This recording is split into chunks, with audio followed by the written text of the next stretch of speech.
ನಾವು ಮಾತಾಡ್ತಾ ಇರುವಂತಹ ವಿಷಯ ಬೆಲ್ಲ. ಹೌದು, ಬೆಲ್ಲ ಹೇಗೆ ತಯಾರಿ ಮಾಡ್ತಾರೆ, ಆರ್ಗ್ಯಾನಿಕ್ ಬೆಲ್ಲ ಅಂದ್ರೇನು ಇದ್ರ ಬಗ್ಗೆ ಎಲ್ಲ ಸ್ವಲ್ಪ ಕನ್ಫ್ಯೂಷನ್ಸ್ ಇದೆ. ಹಳೆ ಬೆಲ್ಲ, ಹೊಸ ಬೆಲ್ಲ ಅಂತ ಅಂದ್ರೇನು, ತುಂಬ ಒಂದು ರೀತಿಯಾದಂತಹ ಗೊಂದಲದಲ್ಲಿ ಸಾಕಷ್ಟು ಜನ ಇರೋದ್ರಿಂದ ಈ ಬೆಲ್ಲದ ಬಗ್ಗೆ ಸ್ವಲ್ಪ ನಾವು ಚರ್ಚೆ ಮಾಡೋಣ. ಮೊದಲಿಗೆ ಬೆಲ್ಲವನ್ನು ಹೇಗೆ ಒಂದು ತಯಾರಿ ಮಾಡ್ತಾರೆ ಅಂತ ತಿಳಿದುಕೊಳ್ಳೋಣ. ನೀವು ಮಂಡ್ಯ ಕಡೆ ಎಲ್ಲ ಹೋದಾಗ ಆಲೆ ಮನೆ ಅಂತ ನೀವು ನೋಡಿರ್ಬೋದು. ಈ ಆಲೆ ಮನೆಯಲ್ಲಿ ಫ್ರೆಶ್ ಆಗಿ ಕಬ್ಬುಗಳನ್ನು ತಂದು ಹಾಕಿರ್ತಾರೆ. ಆ ಕಬ್ಬುಗಳನ್ನು ಕ್ರಷರ್ನಲ್ಲಿ ಹಾಕಿ ಆ ಕ್ರಷರಿಂದ ಬಂದಂತಹ ಜ್ಯೂಸ್ ಏನಿರುತ್ತೆ ಅದನ್ನು 3 ರಿಂದ 4 ಕುಪ್ಪರಿಕೆಯಲ್ಲಿ ಈ ಜ್ಯೂಸ್ನ ಕಲೆಕ್ಟ್ ಮಾಡ್ತಾರೆ. ಆ ಪ್ರತಿಯೊಂದು ಕುಪ್ಪರಿಕೆನಲ್ಲೂ ಒಂದೊಂದು ಫಿಲ್ಟ್ರಿಂಗ್ ಪ್ರಾಸೆಸ್ ನಡೀತೆ. ಫಿಲ್ಟ್ರಿಂಗ್ ಅಂದರೆ ಮಡ್ಡಿ ಏನು ಬರುತ್ತಲ್ಲ ಅದನ್ನೆಲ್ಲ ಒಂದು ಫಿಲ್ಟರ್ ಮಾಡಿ ಆ ಕುಪ್ಪರಿಕೆಯಲ್ಲಿ ಒಂದರಿಂದ ಕುಪ್ಪರಿಗೆಯಿಂದ ಇನ್ನೊಂದು ಕುಪ್ಪರಿಗೆ ಹಾಕಿ ತದನಂತರ ಅದನ್ನು ಪಾಕ ಮಾಡಿ ಬಂದಂತಹ ಒಂದು ಪಾಕವೇ ಬೆಲ್ಲ ಅಂತ ಕರೆಯುವಂಥದ್ದು. ಇವನ್ ಅದು ಬಿಸಿ ಮಾಡಲಿಕ್ಕೂ ಕೂಡ ನಾನು ಹೇಳಿದೆ, ಆ ಕಬ್ಬನ್ನ ನೀನು ಕ್ರಷರ್ಗೆ ಹಾಕ್ತಾರೆ. ಆ ಬಂದಂತಹ ಸಿಪ್ಪೆ ಏನಿರುತ್ತೆ ಆ ಸಿಪ್ಪೆನೂ ಕೂಡ ಡ್ರೈ ಮಾಡಿ ಆ ಸಿಪ್ಪೆನಲ್ಲೇ ಈ ಪ್ರತಿಯೊಂದು ಕುಪ್ಪರಿಗೆನೂ ಶಾಖ ಕೊಡಲಿಕ್ಕೆ ಬಳಸುವಂಥದ್ದು. ಯಾಕೆ ಇದು ಪ್ರತಿಯೊಂದು ಸ್ಟೆಪ್ಸು ಇಂಪಾರ್ಟೆಂಟ್ ಅಂದರೆ ಇದರಲ್ಲಿ ಯಾವುದೇ ರೀತಿಯಾದಂತಹ ಒಂದು ರಾಸಾಯನಿಕ ಬಳಸಿರಲ್ಲ ಅಥವಾ ಅದನ್ನು ಬಿಸಿ ಮಾಡಲಿಕ್ಕೆ ಯಾವುದೇ ರೀತಿಯಾದಂಥ ಬೇರೆ ಬೇರೆ ವೇಸ್ಟ್ ಪ್ರಾಡಕ್ಟ್ಸನ್ನು ಯೂಸ್ ಮಾಡಿಲ್ಲ. ಪ್ರತಿಯೊಂದು ಕಬ್ಬಿನಿಂದ ಬಂದಂತಹ ಪ್ರಾಡಕ್ಟ್ಸೇ ಯೂಸ್ ಮಾಡಿ ಬಿಸಿ ಮಾಡಿ ಈ ಪಾಕವನ್ನು ತೆಗೆದಿರುವಂಥದ್ದು. ಇದು ಮಾತ್ರ ಒಂದು ಆರ್ಗ್ಯಾನಿಕ್ ಬೆಲ್ಲ ಅಂತ ಕರೆಸ್ಕೊಳುತ್ತೆ. ಇದಕ್ಕೇನಾದರೂ ರಾಸಾಯನಿಕ ಮಿಕ್ಸ್ ಮಾಡಿದಲ್ಲಿ ಇದು ಆರ್ಗ್ಯಾನಿಕ್ ಆಗೋದಿಲ್ಲ. ಇದು ನೀವು ಆಲೆ ಮನೆಗೆ ಹೋಗಿ ನೀವು ಅಲ್ಲಿ ನೋಡ್ಬೋದು. ಬೆಲ್ಲವನ್ನು ಕೂಡ ಅಲ್ಲಿಂದ ನೀವು ಖರೀದಿ ಮಾಡ್ಕೊಂಡು ಬರ್ಬೋದು. ಹಾಗಾದರೆ ಬನ್ನಿ, ನಮ್ಮ ಆಯುರ್ವೇದ ಶಾಸ್ತ್ರದಲ್ಲಿ ಈ ಬೆಲ್ಲದ ಬಗ್ಗೆ ಏನು ಹೇಳ್ತಾರೆ ಅಂತ ನೋಡೋಣ. ಬೆಲ್ಲವನ್ನು ಇಂಗ್ಲೀಷ್ನಲ್ಲಿ ಜಾಗರಿ ಅಂತ ಕರೀತಾರೆ. ಸಂಸ್ಕೃತದಲ್ಲಿ ಇದನ್ನು ಗುಡ ಅಂತ ಕರೆಯುವಂಥದ್ದು. ಇದರ ಗುಣ ಬಂದು ಗುರು, ಇದು ಹೆವಿ ಟು ಡೈಜೆಸ್ಟ್ ಮತ್ತು ಸ್ನಿಗ್ಧ, ನಮ್ಮ ದೇಹಕ್ಕೆ ಒಳ್ಳೆ ಲೂಬ್ರಿಕೇಶನ್ ಅಥವಾ ಸ್ನಿಗ್ಧತೆ ಕೊಡುವಂತಹ ಗುಣ ಇರುವಂಥದ್ದು. ಇದಿಷ್ಟು ಬೆಲ್ಲದ ಗುಣಧರ್ಮಗಳು. ಈ ಶಾಸ್ತ್ರದಲ್ಲಿ ನಮಗೆ ಬೆಲ್ಲದ ಬಗ್ಗೆ ಏನೆಲ್ಲ ಒಂದು ಕಾರ್ಯಗಳು ಮಾಡುತ್ತೆ ಅಂತ ನಾವು ನೋಡ್ತಾ ಹೋದರೆ, ಈ ಬೆಲ್ಲವು ವಾತನಾಶಕ ಅಂತ ಕರೀತಾರೆ. ವಾತನಾಶಕ ಅಂತಂದರೆ ವಾತದಿಂದ ಸಂಬಂಧಿತ ಯಾವುದೇ ಕಾಯಿಲೆಗಳಿರ್ಬೋದು.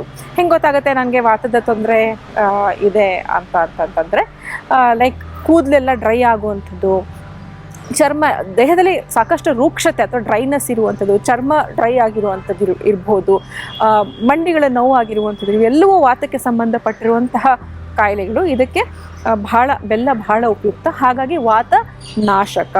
ಮತ್ತು ಇದು ವೃಷ್ಯ, ಇದು ವೀರ್ಯವನ್ನು ವೃದ್ಧಿ ಮಾಡುವಂಥದ್ದು. ಬಲ್ಯ, ದೇಹಕ್ಕೆ ಶಕ್ತಿಯನ್ನು ಉಂಟು ಮಾಡುವಂಥದ್ದು. ಬಸ್ತಿ ಶೋಧಕ ಅಂತ ಕರೀತಾರೆ, ಅಂದರೆ ಯೂರಿನರಿ ರಿಲೇಟೆಡ್ ಡಿಸಾರ್ಡರ್ಸ್ಗೆ ಬಹಳ ಒಂದು ಉಪಯುಕ್ತ. ಇವಿಷ್ಟು ನಮ್ಮ ಶಾಸ್ತ್ರದಲ್ಲಿ ಹೇಳಿರುವಂಥದ್ದು. ಇನ್ನು ಕನ್ಫ್ಯೂಷನ್ ಏನಪ್ಪ ಅಂದರೆ ಹಳೆ ಬೆಲ್ಲನ ಹೊಸ ಬೆಲ್ಲನ ಅಂತ ಇದೆ. ಈ ಹಳೆ ಬೆಲ್ಲ ಹೊಸ ಬೆಲ್ಲ ಎರಡಕ್ಕೂ ಬೇರೆ ಬೇರೆ ಆದಂತಹ ಗುಣಧರ್ಮ ಇರುವಂಥದ್ದು. ನೀವು ಹೊಸ ಬೆಲ್ಲ ನೋಡಿದ್ರೆ ಅದೇನು ಮಾಡುತ್ತೆ, ಕಫನ ಹೆಚ್ಚು ಮಾಡುತ್ತೆ, ಅಂದರೆ ಫ್ಯಾಟ್ ಜಾಸ್ತಿ ಇನ್ಕ್ರೀಸ್ ಮಾಡಿಬಿಡುತ್ತೆ. ಮತ್ತು ಇದು ಹೊಟ್ಟೆನಲ್ಲಿ ಕ್ರಿಮಿಗಳನ್ನು ಇನ್ಕ್ರೀಸ್ ಮಾಡುತ್ತೆ.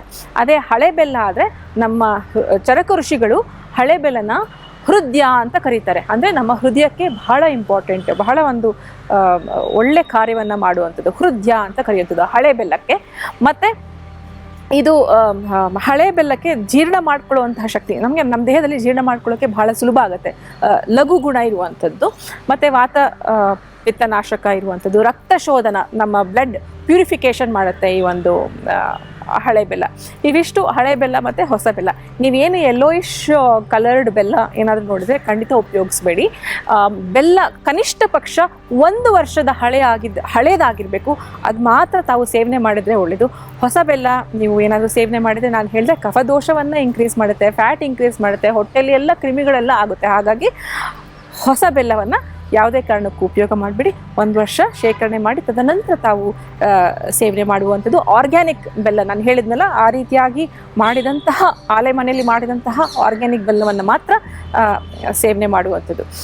ಹಾಗಿದ್ರೆ ಬನ್ನಿ, ಈ ಬೆಲ್ಲವನ್ನು ನಾವು ಹೇಗೆ ಸೇವನೆ ಮಾಡಬೇಕು, ಯಾರೆಲ್ಲ ಸೇವನೆ ಮಾಡಬೇಕು, ಯಾವ್ಯಾವ ಕಾಂಬಿನೇಷನ್ಸಲ್ಲಿ ಸೇವನೆ ಮಾಡಬೇಕು ಅಂತ ತಿಳ್ಕೊಳ್ಳೋಣ. ಹೌದು, ಬೆಲ್ಲವನ್ನು ನಾವು ನಮ್ಮ ಪ್ರಕೃತಿಯ ಅನುಗುಣವಾಗಿ ಅಥವಾ ನಮ್ಮ ಪ್ರಕೃತಿಯ ಅನುಗುಣವಾಗಿ ಅಲ್ಲದೆ ವಾತಪಿತ್ತ ಕಫ ದೋಷದಿಂದ ಉಂಟಾದಂತಹ ವಿಕೃತ ಇರ್ಬೋದು. ಅದರಿಂದಲೂ ಆಗಿರುವಂತಹ ಕಾಯಿಲೆಗಳನ್ನು ನೋಡಿಕೊಂಡು ಈ ಬೆಲ್ಲವನ್ನು ನಾವು ಸೇವನೆ ಮಾಡಬೇಕಾಗಿರುವಂಥದ್ದು. ಮೊದಲಿಗೆ ಕಫ ಪ್ರಕೃತಿ ಅಥವಾ ಕಫದೋಷದಿಂದ ಉಂಟಾದಂತಹ ವಿಕೃತ ಕಾಯಿಲೆಗಳಿಗೆ ಹೇಗೆ ನಾವು ಏನೆಲ್ಲ ಕಫದೋಷದಿಂದ ಉಂಟಾದ ವಿಕೃತ ಅಂತಂತಂದರೆ ವೇಟ್ ಗೇನ್ ಇರ್ಬೋದು, ಹೈಪೋಥೈರಾಯ್ಡಿಸಮು, ಲಿವರ್ ಸಂಬಂಧಿತ ಕಾಯಿಲೆಗಳು, ಡಯಾಬಿಟೀಸು, ಕೊಲೆಸ್ಟ್ರಾಲು, ಈ ಎಲ್ಲ ಒಂದು ಸಮಸ್ಯೆಗಳಿಗೆ ಬೆಲ್ಲವನ್ನು ಶುಂಠಿಯ ಜೊತೆ ಸೇವನೆ ಮಾಡುವಂಥದ್ದು ಕಫದೋಷಕ್ಕೆ ಸಂಬಂಧಪಟ್ಟಿರೋ ಹಾಗೆ. ಮತ್ತು ಪಿತ್ತದೋಷದಿಂದ ಉಂಟಾದಂತಹ ಕಾಯಿಲೆಗಳಿರ್ಬೋದು, ದೇಹದಲ್ಲಿ ಉಷ್ಣತೆ ಜಾಸ್ತಿ ಆಗಿರ್ಬೋದು, ಪಿತ್ತಜ ರಿಲೇಟೆಡ್ ಬ್ಲೀಡಿಂಗ್ ಡಿಸಾರ್ಡರ್ಸು, ಈ ಥರದ್ದು ಎಲ್ಲವಕ್ಕೂ ತಾವು ಬೆಲ್ಲವನ್ನು ಹರಿತಕಿ ಚೂರ್ಣದ ಜೊತೆ ಸೇವನೆ ಮಾಡುವಂಥದ್ದು. ಮತ್ತು ವಾತ ದೋಷದಿಂದ ಉಂಟಾದಂತಹ ಸಮಸ್ಯೆಗಳಿಗೆ ಒಣಶುಂಠಿಯನ್ನು ಬಳಸಿ ಬೆಲ್ಲದ ಜೊತೆ ಸೇವನೆ ಮಾಡ್ಬೋದು. ನೋಡಿದ್ರಲ್ಲ, ಹೀಗೆ ಈ ಮೂರು ಪ್ರಕೃತಿಗೆ ಮೂರು ದೋಷಗಳಿಗೆ, ವಾತ ಪಿತ್ತ ಕಫ ದೋಷಕ್ಕೂ ಇದು ಬಹಳ ಒಂದು ಉಪಯುಕ್ತವಾದಂತಹ ಔಷಧಿ ಅಂತಲೇ ನಾವು ಹೇಳ್ಬೋದು. ಆಚಾರ್ಯರು ಕೂಡ ಇದಕ್ಕೆ ನಮಸ್ಕಾರನೇ ಮಾಡಿದ್ದಾರೆ. ಈ ಮೂರು ದೋಷಗಳನ್ನು ಶಮನ ಮಾಡೋದ್ರಿಂದ ಇದು ಬಹಳ ಒಂದು ಉಪಯುಕ್ತವಾದಂತಹ ಈ ಮೂರು ದೋಷಗಳಿಗೆ ಔಷಧೀಯವಾಗಿ ಕೆಲಸ ಮಾಡುವಂಥದ್ದನ್ನು ನಾವು ಹೇಳ್ತೀವಿ. ಇನ್ನು ಮುಂದೆ ನೋಡ್ತಾ ಹೋದರೆ ಈ ಬೆಲ್ಲವನ್ನು ನಾವು ಹೇಗೆ ಸೇವನೆ ಮಾಡಬೇಕು ಅಂತ, ಯಾವ ಪ್ರಕೃತಿ ಕಾಂಬಿನೇಷನ್ಸ್ ನಾನು ಹೇಳಿದೆ, ಎಷ್ಟು ಸೇವನೆ ಮಾಡಬೇಕು ಅಂತ ನಾವು ನೋಡ್ತಾ ಹೋದರೆ, ನಮ್ಮ ರುಚಿಗಳನ್ನು ನೋಡಿದ್ರೆ ಷಡ್ರಸಗಳು ಅಂತ ನಾವು ಏನು ಹೇಳ್ತೀವಿ, ಅಬ್ಸರ್ವ್ ಮಾಡಿ. ಮಧುರ, ಅಮ್ಲ, ಕಟು, ತಿಕ್ತ, ಕಷಾಯ. ಫಸ್ಟು ಮಧುರ ಅಂದರೆ ಸಿಹಿ ಅಂತ ನಾವು ಷಡ್ರಸಗಳನ್ನೇ ಹೇಳಬೇಕಾದ್ರೆ ಹೇಳ್ತೀವಲ್ವ, ಮಧುರ. ಸೊ ಈ ಸೀಕ್ವೆನ್ಸ್ ನಾವು ನೋಡಿದಾಗ ಫಸ್ಟಿಗೆ ನಾವು ಮಧುರವನ್ನು ಸೇವನೆ ಮಾಡಬೇಕು.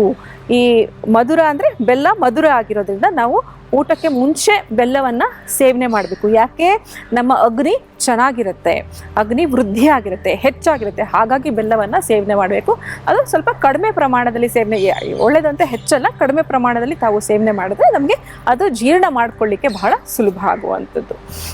ಇದು ಒಂದು ರೀತಿಯಾದಾದರೆ, ಇನ್ನು ಸಾಕಷ್ಟು ಜನರು ಮನೆಯಲ್ಲಿ ಸಕ್ಕರೆ ಬದಲಾಗಿ ಬೆಲ್ಲವನ್ನು ಆಪ್ಷನ್ನಾಗಿ ಉಪಯೋಗಿಸ್ಕೊಂಡು ಬೆಲ್ಲದ ಟೀ, ಬೆಲ್ಲದ ಕಾಫಿ ಅಂತೆಲ್ಲ ಮಾಡ್ತಾ ಹೋಗ್ತಾರೆ. ಇದನ್ನು ನಾನು ಬಹಳ ಇಂಪಾರ್ಟೆಂಟ್ ಆದಂಥ ವಿಷಯ ನಿಮಗೆ ಹೇಳಲಿಕ್ಕೆ ಇಷ್ಟಪಡ್ತೀನಿ. ಈಗ ಬೆಲ್ಲದ ಟೀ ಏನು ನೀವು ಮಾಡ್ತೀರಾ, ಹಾಲು ಮತ್ತು ಬೆಲ್ಲ ಮಿಕ್ಸ್ ಮಾಡಿದಾಗ ನಮ್ಮ ಆಯುರ್ವೇದ ಶಾಸ್ತ್ರದಲ್ಲಿ ಇದನ್ನು ವಿರುದ್ಧ ಆಹಾರ ಅಂತ ಹೇಳ್ತಾರೆ, ಅಂದರೆ ಇನ್ಕಂಪ್ಯಾಟಬಲ್ ಫುಡ್ ಅಂತ ಹೇಳ್ತಾರೆ.